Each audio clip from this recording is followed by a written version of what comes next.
мокренький. Мокро внизу портфель. Может, какая-то бутылка открылась.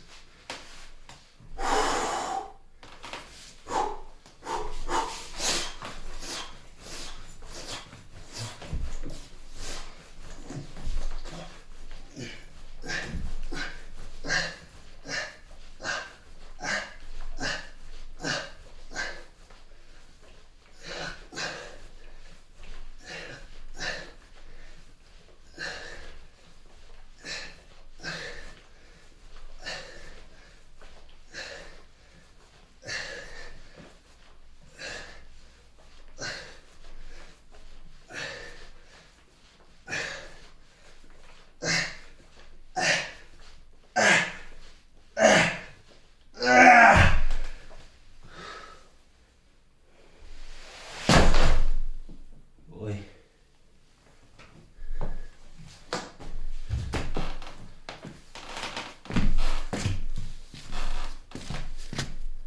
То, что не убивает нас, делает нас сильнее.